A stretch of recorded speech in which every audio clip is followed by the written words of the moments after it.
Israel நாடுகளுக்கு உதவி வரக்கூடிய மத்திய வளைகுடா நாடுகளுக்கு தொடர்ந்து ஈரான் தாக்குதலை நடத்தி வருகிறது. தொடர்பான நன்மை செய்தியை பார்த்து வருகிறோம். இவர்களுடைய இணைகிறார் எமது செய்தியாளர் அன்வர். வணக்கம். மேலும் விவரம். வணக்கம். ஈரான் இஸ்ரேல் இடையே தொடர்ந்து மூன்றாவது நாளாக இந்த போர் பதற்றம் நிலைவரும் நிலையில மத்திய கிழக்கு நாடுகளை குறிவைத்து ஈரான் பதில் தாக்குதல் நடத்தி வருகிறது. அந்த வகையில் அந்த பகுதி, அதாவது துபாய், பஹ்ரைன், அபுதாபி, அரபு அமீரகம் உள்ளிட்ட நாடுகள்ல தொடர்ந்து போர் பதற்றம் நிலைவரும் சூழல்ல தற்பொழுது அந்த ஈரான் தரப்புல இருந்து ட்ரோன் ஆயுதக்கிடையின் காட்சிகள் வெளியிட்டு பரபரப்பை ஏற்படுத்தியுள்ளது.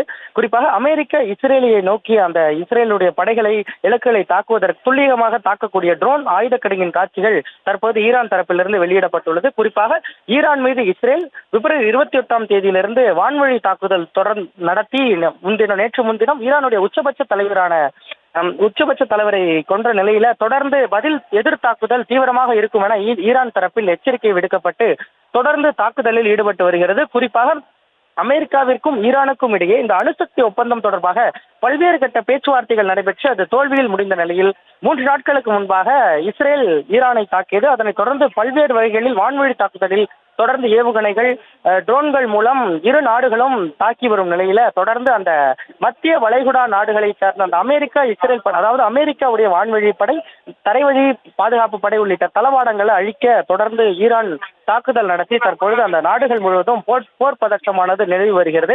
அந்த வகையில் அமெரிக்க தூதரகம் சார்பிலும் பாதுகாப்பாக இருக்கும்படி வழிவகைகளும் அறிவிப்புகளும் வெளியாகியுள்ள நிலையில செய்திகள் தொடர்ந்து வந்த வண்ணமே உள்ளது.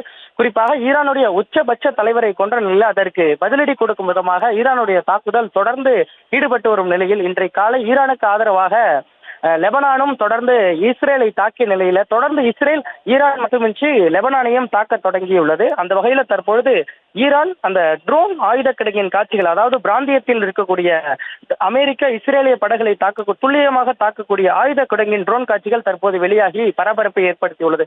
குறிப்பாக தொடர்ந்து ஈரான், இஸ்ரேல் மற்றும் அமெரிக்க படைகளை தாக்கி வரும் நிலையில இந்த ட்ரோன் காட்சி தற்பொழுது ஈரான் தரப்பிலிருந்து வெளியிடப்பட்டுள்ளது. விவரங்களுக்கு நன்றி அன்வர்.